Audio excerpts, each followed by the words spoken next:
함께 보실 하나님의 말씀은 레위기 4장입니다.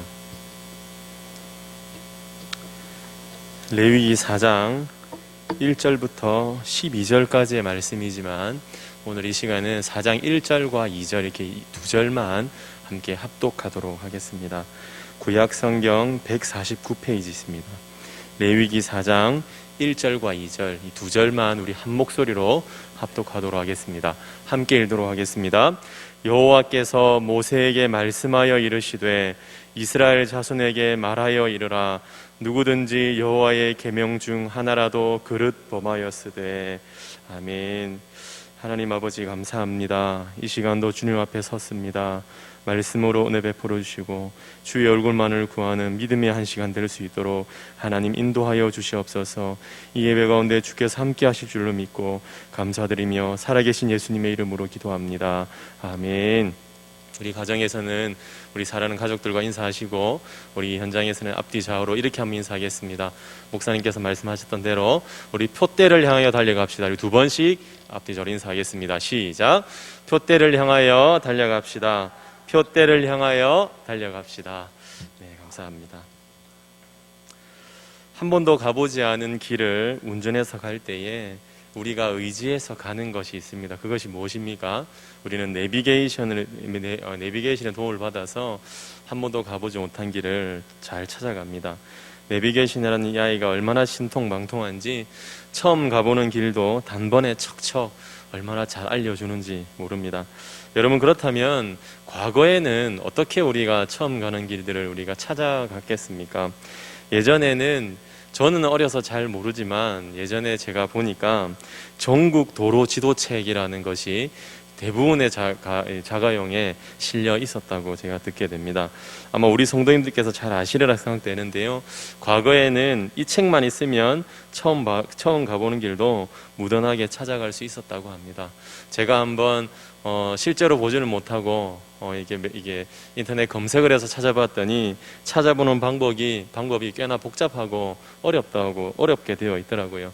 책의 첫 부분을 딱 펼치니 이 나라 전체 지도가 있고 그 지도에서 예를 들어서 이 대구를 찾아간다 그러면 경상북도라는 부분을 찾아서 그 페이지에 적혀 있는 번호를 찾아서 또 넘어가고 그 경상북도 이제 페이지에 넘어가면 거기서 또 가고자 하는 그 지역을 보면 그 지역에 대한 번호가 있고 그 번호를 펴서 또 넘어가면 이제 가고자 하는 목적지까지 갈 수 있도록 그렇게 상세하게 되어 있음을 제가 인터넷을 통해서 살펴볼 수가 있었습니다.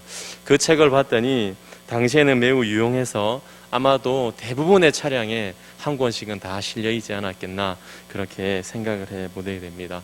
사랑하는 성도 여러분, 우리가 계속해서 살피는 이 레위기의 말씀이 바로 이 전국 도로 지도책과도 참 동일합니다.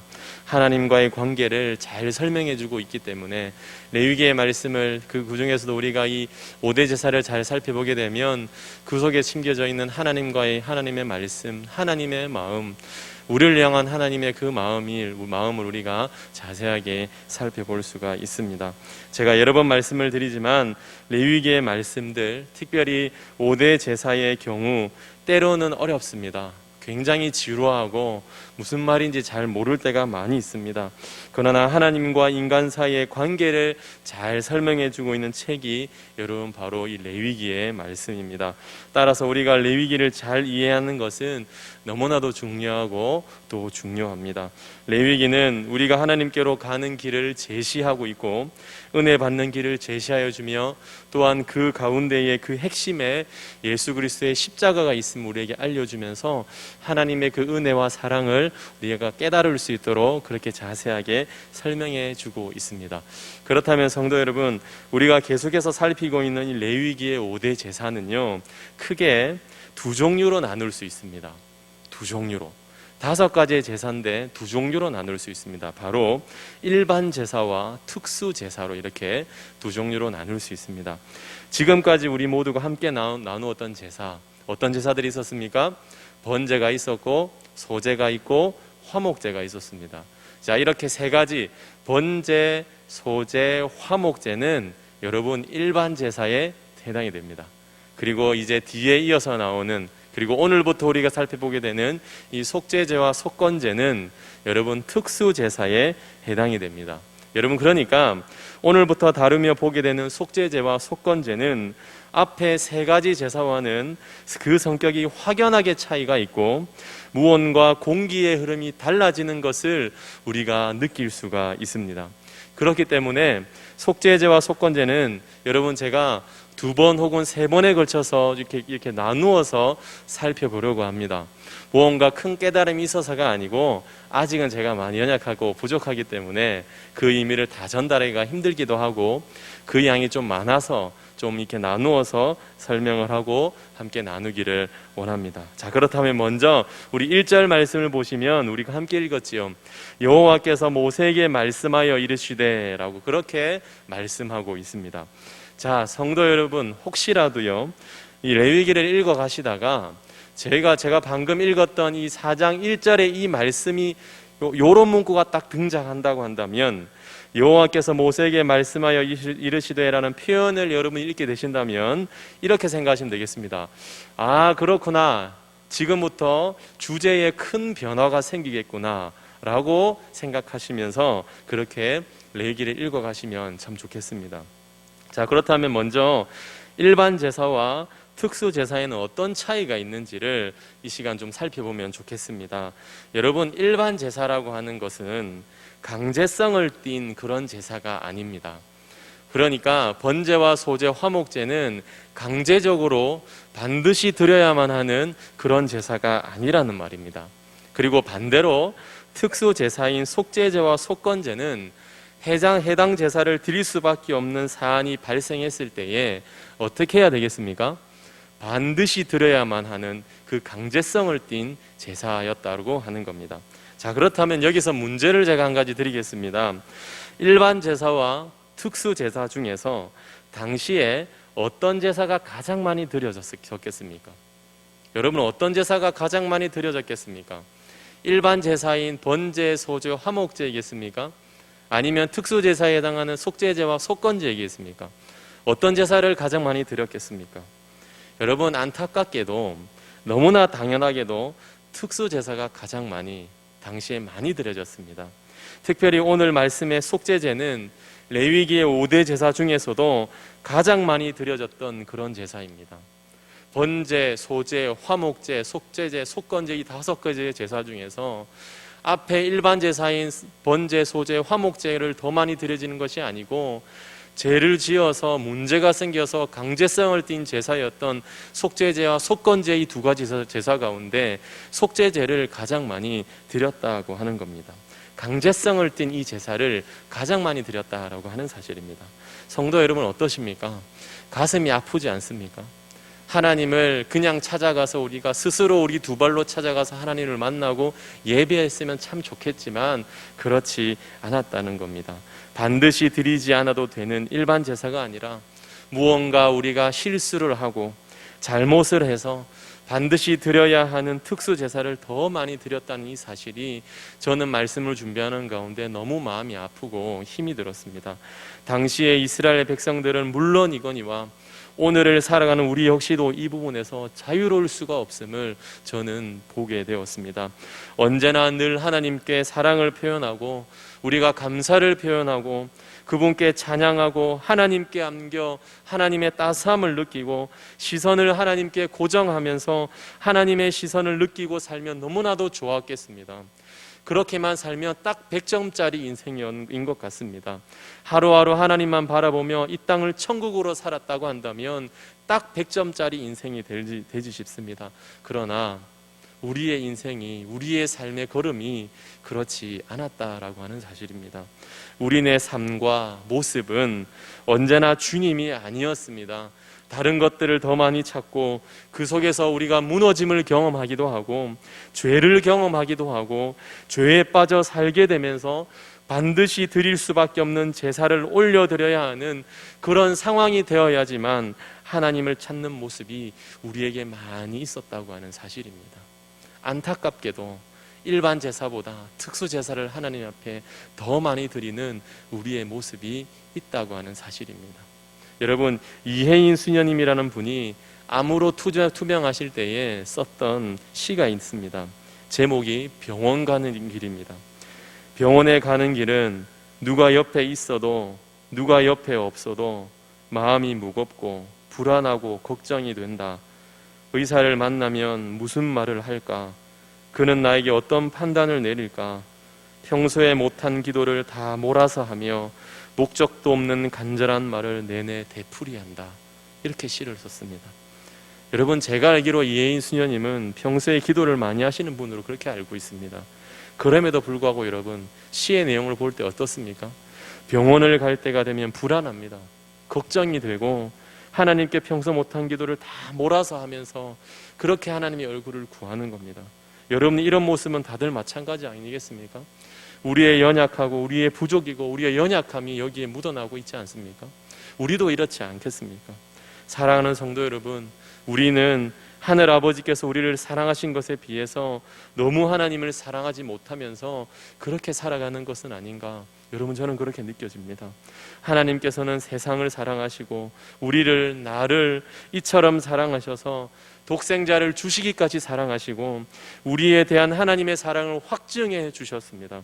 그분의 사랑을 입은 우리는 그 말도 되지 않는 은혜를 우리가 받고 살고 지금도 누리고 살고 앞으로도 누리며 살면서, 그렇지만 그럼에도 불구하고 마땅히 주셔야만 했던 사랑인 것처럼 여기고, 하나님께서는 당연히 나에게 이 사랑을 주셨어야지 하고 그렇게 생각하며 그렇게 하나님 앞에 찬양과 감사를 일반적으로 잘 올려드리지 않고 특수한 상황이 되어야지만이 감사를 표현하는 우리의 모습이 있다고 하는 겁니다.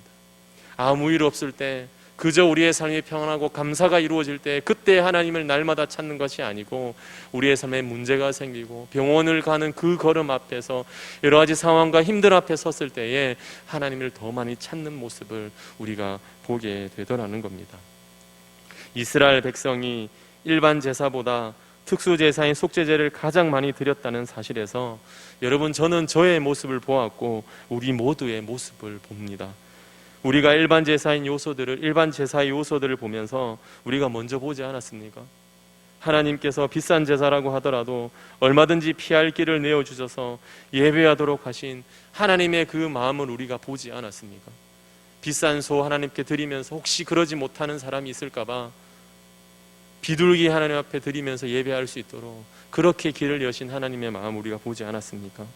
우리 하나님께서 원하셨던 것은 일반 제사, 우리 하나님께서 우리들에게 원하시는 것은 오늘 살아가고 있는 이 자리에서 예배하고 있는 우리 성동계 모든 성도들에게 하나님께서 원하시는 제사는 우리의 마음을 다하여 하나님을 예배하기 원하시는 일반 제사였을 것입니다. 문제가 생겨서 드리는 특수 제사인 속죄제와 속건제가 아니라 우리의 삶에 어떠한 문제가 없어도 하나님을 만나기를 열망하며 하나님을 보기를 기뻐하는 그 제사, 그 걸음을, 우리의 마음을 하나님께서 원하셨을 것입니다. 사랑하는 성도 여러분, 여러분은 하나님을 사랑하십니까? 우리를 위해서 십자가에서 죽으신 예수 그리스도를 여러분은 사랑하십니까? 여러분의 마음속에 내주하시는 성령 하나님을 여러분은 사랑하십니까? 여러분의 고백에 여러분의 마음이 담겨져서 하나님만을 높이고 예배하는 여러분의 삶이 되면 참으로 좋겠습니다. 할 수만 있다면 우리의 마음을 다해서 하나님을 사랑하고 하나님 만나기를 갈망하며 하나님의 얼굴을 구하는 우리 모두가 되어야 될 것입니다. 그래서 강제성을 띤 특수 제사, 이런 제사가 아니라, 물론 죄를 지어서 잘못이 일어나면 이 특수 제사를 드려야 되겠지만 그렇지 않고 죄를 지었기 때문에 어쩔 수 없이 드려야 했던 그런 특수 제사가 아니라 언제든지 주님 앞에 나와서 감사와 찬양과 경배를 올려드리는 성동교회 모든 성도님들의 삶이 되면 참으로 좋겠습니다. 여러분, 성동교회 모든 성도님들은, 저를 포함 우리 모두는 특수 제사보다 번제, 소제, 화목제, 일반 제사를 하나님 앞에 기쁘게 올려드리는 우리가 되었으면 참으로 좋겠습니다. 여러분, 이제 이어서 본문 2절의 말씀을 보려고 합니다. 여러분, 오늘 2절 말씀에는 속죄제를 언제 드리는지를 잘 규정해 주고 있습니다. 2절 말씀을 제가 읽어보겠습니다. 이스라엘 자손에게 말하여 이르라, 누구든지 여호와의 계명 중 하나라도 그릇 범하였으되 라고 말씀합니다. 오늘 본문에서는 죄를 여러분 어떻게 지금 규정하고 있습니까? 여호와의 계명 중 하나라도 어기는 것을 무엇이라고 지금 규정합니까? 죄다라고 규정합니다. 그러니 하나님의 많은 말씀들과 명령들 중에서 단 하나라도 어기는 것은 무엇인 겁니까? 죄인 겁니다. 그것이 죄인 겁니다. 그러니 하나님을 떠나서 생각하는 모든 것들이 죄다라고 그렇게 지금 말씀하고 있습니다. 그리고 이 죄를 해결하기 위해서는 속죄제를 드려야 했습니다. 자, 그런데 문제는 하나님 앞에서의 죄의 개념은 행동을 포함할 뿐만 아니라 말이나 생각도 다 죄가 된다는 데 있습니다. 여러분, 세상에서는 어떻습니까? 세상에서는 다른 사람을 때리거나 상해를 가하거나 다른 사람의 물건을 마음대로 가져갔을 때에 그때 무엇이 됩니까? 죄가 성립이 됩니다. 세상의 법은 그렇습니다. 생각으로만 지은 죄를 죄라고 절대로 말하지 않습니다. 겉으로 실제적으로 일어난 사건에 대해서만 죄라고 말하며 그것에 대해서 죄의 짐을 뭐합니까? 지웁니다. 세상의 법은 그렇습니다. 세상의 법은 생각으로 우리가 지은 죄, 우리의 마음에 품고 있는 악한 생각들에 대해서는, 악한 마음에 대해서는 세상의 법은 전혀 우리에게 터치를 하지 않습니다. 그런데 하나님 앞에서는 조금 다릅니다. 우리 하나님은 겉으로 드러나는 실제적인 죄의 모양만을 넘어서서 우리의 생각과 우리의 마음조차도 하나님은 그대로 다루고 계십니다. 다른 사람에 대해서 악한 말을 한 것이나 근거 없는 거짓말을 한 것이나 화를 내거나 음욕을 품은 것도 다 죄가 된다고 말씀합니다. 그러니 여러분, 우리가 예수님께서 신약 성경에서 여자를 보고 음욕을 품는 자마다 마음에 이미 간음하였다라고 말씀했고, 다른 사람에 대하여 화만 내어도 심판을 받게 된다고 그렇게 말씀하고 있는 겁니다. 뿐만 아니라 우리가 하나님을 주인으로 모시지 않고 내 인생의 주인이 내가 되는 그 마음조차도, 우리 마음 가운데 하나님을 모셔드리는 것이 아니라 우리의 마음 가운데 내가 주인이 되고 내가 왕이 되어서 살아가는 그것조차도 죄라고 그렇게 분명하게 말씀하고 있습니다. 여러분, 이것을 보면 여러분 어떤 생각이 드십니까? 사실 우리가 호흡을 하면서 죄를 짓지 않는 순간은 없다고 보는 것이 마땅합니다. 우리는 날마다 죄를 먹고 마시면서 살아가고 있다라고 봐도 여러분 전혀 손색이 없습니다. 성도 여러분, 정말로 죄송하지만 우리 속에는 죄가 가득 차 있습니다. 바울은 로마서에서 이런 사람의 상태에 대해서 이렇게 표현합니다. 죄의 삭은 사망이라는 표현으로 그렇게 사람의 마음을 드러내 보였습니다. 사람은 일에서 삭을 받듯이 매일 죄를 벌어 사망에 이르는 존재라는 그것을 우리에게 지금 말하고 있는 것입니다. 그런데 성도 여러분, 여기에서 문제는 이 본문 2절에 4장 2절에 등장하고 있는 그릇이라고 하는 이 단어입니다. 이 단어를 레위기의 다른 본문에서는, 그리고 우리가 읽은 4장에 읽지 않은 4장의 내용의 13절부터도 부지중예라고 하는 단어로 번역해서 그렇게 또 기록하고 있습니다. 여러분, 부지중예라는 이 단어는 비고의적이라는 뜻입니다. 무슨 말인가 하면 고의성이 없이 죄를 범한 것을 뜻하는 것입니다. 고의성이 없이 죄를 지은 것입니다. 무슨 말인가 하면 고의성이 없이 죄를 범해야만 하나님께서 속죄제를 받아주신다는 말입니다. 고의성이 없이 비고의적으로 죄를 지었을 때에 하나님께서 받아주신다는 겁니다. 그렇게 본다면 고의적인 죄에 대해서는 어떻게 된다는 말씀입니까? 하나님께서 그 죄를 뭐 하신다는 겁니까? 해결해 주시지 않는다는 겁니다. 속죄제를 아무리 많이 드려도 그 죄를 탕감받을 수, 그 죄를 해결받을 수 없다는 의미입니다. 만일 여러분 우리가 이 단어를 이렇게만 해석해 버린다면 우리 모두는 굉장히 어려운 상황에 놓이게 됩니다. 비고의적인 죄에 대해서만 하나님께서 속죄해 주신다라고 한다면 우리 모두는 굉장히 어려운 상태에 놓이게 됩니다. 성도 여러분 어떻습니까? 우리의 살아가는 삶의 걸음 속에 우리가 죄인 줄 알고 지은 죄가 얼마나 많이 있습니까? 얼마나 많이 있습니까? 가볍게 여길 수 있지만 불법 유턴하는 것, 신호 어기고 지나가는 것들, 그 모든 것도 다 죄 아니겠습니까? 우리는 거짓말이 죄인 줄 알지만 거짓말할 때가 있고, 다른 사람을 험담하는 것이 죄인 줄 알지만 험담할 때도 있고, 욕심 부리는 것이 죄인 줄 알지만 욕심을 부리기도 한다는 겁니다. 형제를 미워하는 것이 살인죄임을 알고 있지만 다 사랑하고 살지 못하는 연약한 자들이 바로 우리들이라고 하는 사실입니다. 그렇기 때문에 비고의적인 죄만 하나님께서 속죄해 주신다라고 본다면 우리 모두는 답이 없는 사람들입니다. 굉장히 어려운 상황에 놓여서 굉장히 힘든 상황 앞에 우리가 직면하게 된다는 겁니다. 여러분, 제 말이 맞지 않습니까? 여러분, 그렇지 않습니까? 우리의 모습이 이러한데 이런 우리는 어떻게 되는 것입니까? 우리의 연약함으로 인해 고의적으로 지은 죄들은 여러분 회개할 기회조차도 우리가 얻지 못하고 용서하심을 받을 수 없는 것입니까?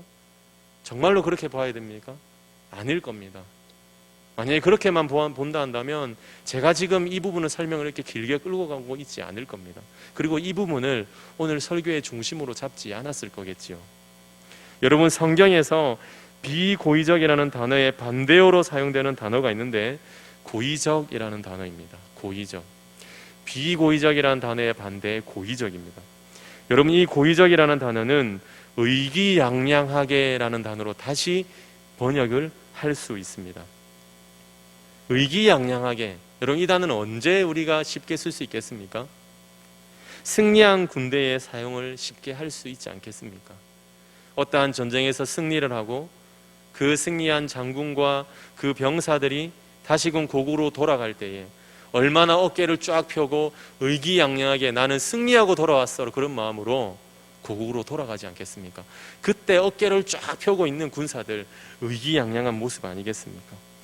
여러분, 이런 점에서 볼 때에 성경이 말씀하고 있는 고의적인 죄는 오만하게 혹은 뻔뻔하게 짓는 죄를 뜻하는 것입니다. 자, 이 부분에 대해서 총신대학교 신학대학원에서 모세오경을 가르치는 박철원 교수님께서는 그의 책에서 이렇게 밝히고 있습니다. 우리는 이것을 확장해서 비고의적인 죄, 고의적인 죄, 오만한 태도로 짓는 죄의 세 가지 범주로 나누어야 할 것이다. 이 중에서 처음 두 가지는 속죄죄가 해결해 줄 수 있고 오직 마지막 범주의 죄만 해결해 줄 수 없는 것으로 이해해야지 레위기 4장에서 6장의 부지 중에 혹은 비고의적인 이란 표현의 의미를 제대로 이해할 수 있다.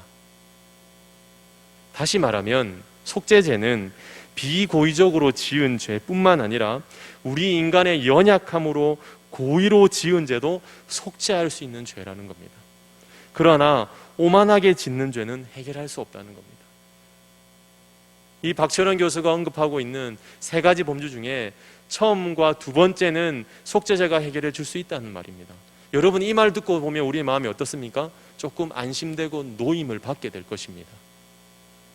비고의적인 죄만 속죄죄가 해결해 준다라고 한다면 굉장히 불편할 텐데 우리의 연약함들, 이것이 죄인 줄 알지만 우리의 마음의 연약함과 우리의 한계들, 우리의 못남들, 우리의 바보 같은 그런 모습들 때문에 짓게 되는 고의적인 죄에 대해서는 하나님께서 회개하면 그 회개할 수 있도록, 그것을 죄를 사함받을 수 있도록 은혜를 베풀어 주셨다는 겁니다. 여러분, 왜 그렇습니까? 왜냐하면 죄를 속하시는 주체가 바로 하나님이시기 때문입니다. 속죄죄가, 이 속죄의 주권이 제사에 있는 것이 아니라 하나님께 있기 때문입니다. 그 제사의 중심에 계시는 하나님께 있기 때문입니다. 그런데 그 하나님 앞에서 오만하게 죄를 짓는 사람은, 의기양양하게 죄를 짓는 사람은 하나님과의 관계가 문제가 있는 것입니다. 속죄의 주권을 가지신 하나님 앞에서 여러분, 우리가 오만한 태도를 취하면서, 의기양양한 태도를 취하면서 하나님의 용서를 받을 수 없지 않겠습니까? 의기양양하게 대놓고 죄를 저질러 놓고 주님 저의 죄를 사해 주십시오, 이렇게 오만하게 우리가 주님 앞에 올 수는 없는 일이겠죠. 비고의적으로 죄를 지었든지 연약함 중에 고의적으로 죄를 지었든지 중요한 것은 하나님 앞에 나와서 죄를 고백하는 것입니다. 우리는 우리가 내쉬는 숨결만큼이나 많은 죄를 짓고 살아갑니다. 그러므로 늘 하나님 앞에서 죄를 회개하고 고백하며 돌이키는 모습이 우리 가운데 많이 있어야 될 줄로 믿습니다. 성도 여러분, 죄를 회개하고 고백하며 돌이키는 모습이 없는 자는, 그래서 죄 용서함을 받지 못한 자는 용서함의 기쁨을 알 수 없을 것입니다. 사심의 기쁨을 알고 그분과의 교제의 기쁨을 아는 사람은 하나님과의 교제를 우리가 갈망하게 될 것입니다. 속죄죄는 죄의 문제를 해결함으로써 하나님과의 바른 관계를 맺게 하는 여러분 특수제사입니다. 일반 제사와는 달리 반드시 드려져야 하는 제사로 하나님께서 제정을 하셨습니다. 오늘 우리 모두는 말씀을 통해 죄를 미워하시고 죄를 싫어하시지만 늘 우리와 교제하기를 원하시고 우리를 목숨을 다해 사랑하신 주님의 은혜를 우리는 오늘 이 시간 발견하게 됩니다. 우리는 이 속죄 제사를 통해서 우리를 정결하게 하시는 주님을 발견하게 됩니다. 여러분, 특별히 히브리서 9장 12절에서 14절은 다음과 같이 말씀합니다. 염소와 송아지의 피로 하지 아니하고 오직 자기의 피로 영원한 속죄를 이루사 단번에 성소에 들어가셨느니라. 염소와 황소의 피와 및 암송아지의 죄를 부정한 자에게 뿌려 그 육체를 정결하게 하여 거룩하게 하거든 하물며 영원하신 성령으로 말미암아 흠 없는 자기를 하나님께 드린 그리스도의 피가 어찌 너희 양심을 죽은 행실에서 깨끗하게 하고 살아계신 하나님을 섬기게 하지 못하겠느냐 말씀하고 있습니다. 사랑하는 성도 여러분, 이 속죄 제사를 우리의 예수님께서 온전하게 성취해 주셨습니다. 예수님께서 속죄 제물이 되셔서 죽어주심으로 우리의 양심을 죽은 행실에서 깨끗하게 하시고 우리 모두가 살아계신 하나님을 섬길 수 있도록 그렇게 우리를 친히 인도해 주셨습니다. 예수님께서 당하신 고통과 짊어지신 그 십자가는 속죄제의 의미와 마찬가지로 죄는 마땅히 그 값을 치러야 함을 우리에게 증거합니다. 그래서 우리 대신 예수님께서 죽어주신 겁니다. 우리의 머리로는 이해할 수 없는 그 사랑의 크신 표현으로 사람이 친구를 위하여 목숨을 버리는 것보다 더 큰 사랑이 없다고 하시면서 우리를 친구 삼으시려 목숨을 버려 그 사랑을 증명해 주신 것입니다. 하나님께서 그 은혜를 우리에게 주신 것입니다. 사랑하는 성동의 가정 여러분, 이제 말씀을 마무리하려고 합니다. 우리 모두 살아계신 주님만 바라보면 좋겠습니다. 우리 모두가 살아계신 주님만을 의지하면 좋겠습니다. 하루하루 살아가는 삶으로 주님 한 분만을 예배하는 우리의 삶의 걸음이 되면 좋겠습니다. 속죄제, 강제성을 띤 특수제사보다 우리의 마음을 주님께 자발적으로 나와서 드릴 수 있는 예배, 언제든지 하나님을 찾고 걸어가는 우리의 걸음들 속에서도 하나님을 의지하고 우리가 숨쉬는 나날들 우리의 평생 동안에 하나님을 찾기를 원하시는 그 하나님의 마음이 담겨있는 일반 제사, 그렇게 우리의 삶 가운데서 찬양과 경배를 올려드리면 좋겠습니다. 그래서 주님께 찬송과 영광과 존귀를 올려드림으로 주님과 함께 걸어가는 우리 모두가 되면 참으로 좋겠습니다. 나아가서 주님과 친밀하게 우리가 속삭입시다. 주님께 엎드려 나의 연약함과 죄를 고백하며 우리의 두 눈에서 눈물을 흘립시다. 주님의 밤에 우리의 입을 맞춥시다. 그렇게 하나님의 얼굴을 구하며 우리의 삶을 주님이 원하시는 삶으로 걸어가는 우리 모두가 되기를 주님의 이름으로 축복합니다. 사랑하는 성도 여러분, 코로나를 비롯해서 여러 가지 어려움이 너무나도 많은 요즘입니다. 마음 편히 우리가 쉽게 길을 걸어갈 수 없고, 우리 권사님 기도하셨던 것처럼 우리가 마스크를 벗고 예배하고 싶지만 그런 상황이 되지 못한 지가 얼마나 많이 시간이 흐른지 모릅니다. 그러나 성도 여러분, 우리가 주님 앞에 더욱 엎드리는 우리 모두가 되었으면 좋겠습니다. 강제성을 띤 속죄제로 주님 앞에 특수제사로 나아가든, 그렇지 않고 우리의 마음을 주님께 올려드리는 그런 일반 제사로 나아가든 상관없이 우리가 늘 주님만을 찾고 하나님만을 예배하고 주님 앞에 엎드리는 우리 모두가 되면 좋겠습니다. 특별히 성도 여러분, 오늘부터 릴레이 기도가 시작되었습니다. 평소에도 기도를 참 많이 하고 계시겠지만 9월 한 달은 더욱 주님 앞에 엎드려서 기도하면서 주님의 마음을 닮아가고 하나님의 마음을 우리 마음 가운데 심어보는 그런 귀한 은혜가 넘치는 9월 한 달이 되면 좋겠습니다. 그렇게 우리의 주님, 나의 주님 앞에서 늘 살아가시는 성동의 모든 가족들이 되시기를 주님의 이름으로 축복합니다. 기도하겠습니다.